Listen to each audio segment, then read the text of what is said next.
court, we have to respect the efforts that were made. This jury spent a lot of time, took a lot of effort to go through the evidence.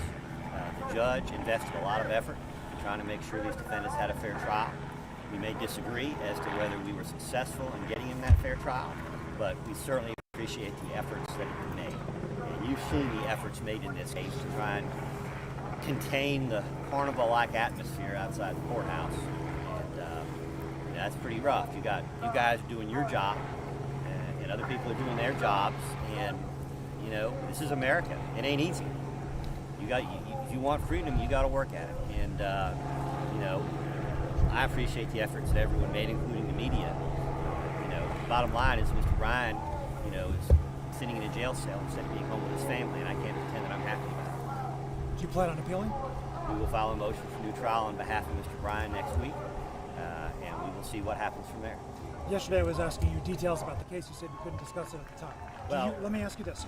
Do you think that self-defense or a citizen's arrest are really applicable and justifiable in this case? Well, you can't blame the jury for their decision in this case because they're obligated to follow the law that they are provided by the court. So, you know, there were a lot of legal issues that were raised outside the presence of the jury as to what the law was in this case. There were a lot of arguments outside the presence of the jury as to what the evidence was supposed to be in this case. And the jury considered the evidence that they were allowed to hear, and they considered the law that was provided to them.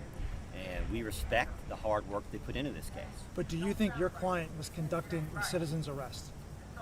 I'm not going to answer that question because if Mr. Bryan wants to discuss it, he has that opportunity in his federal trial.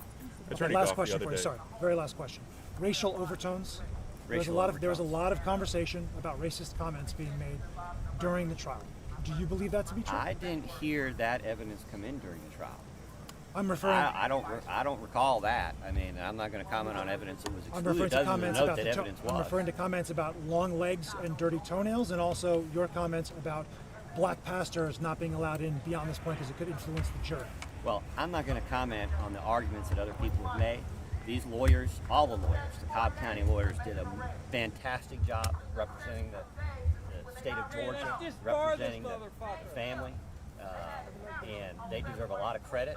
They did a marvelous job, and just because I didn't appreciate it from my perspective as the opposing attorney, doesn't mean I don't respect it. They did great legal work, and they deserve a lot of credit. Whether you like the result or not, their duty is to present their best case, and they did an excellent job.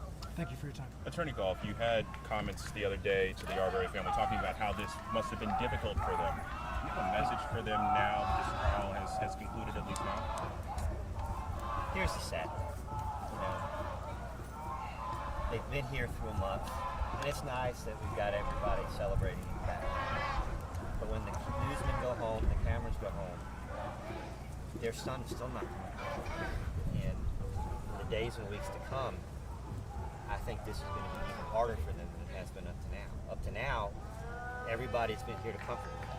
But the way these things work, everybody goes home, and they still have to live with the loss of their son. And that's a real tragedy.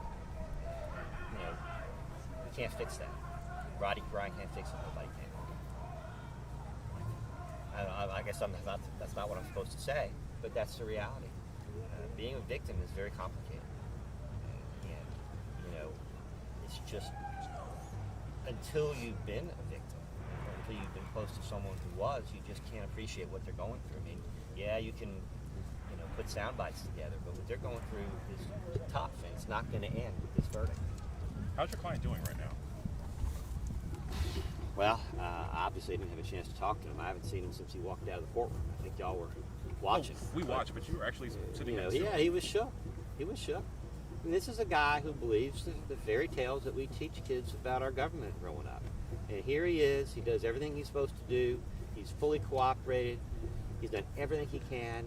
And now he's looking at spending the rest of his life in prison. I mean, anybody in that position would be disappointed, would be hurt, would be shocked. Do you believe he has a chance at parole? Life with parole? At his age, 25 years before parole eligibility, I don't think parole is even something that he's going to be worrying about right now. By the time he could reach parole eligibility, I don't know what life would be like. but we're going to file a motion for new trial. It's going to have an appeal, and we believe the appellate courts will reverse this conviction for Mr. Bryan and give him another trial. Did he say anything to you after the verdict? He didn't have to. I could look at him and tell how he felt. We talked about that motion to sever that was filed right before both sides Yes, sir. rested. Last question. Looking back, is that something that you still believe would have been the best course of action for your client? Hey, hindsight's always 20/20. You know, I don't have all the answers. It was a complicated trial. It was a complicated case. A lot of issues.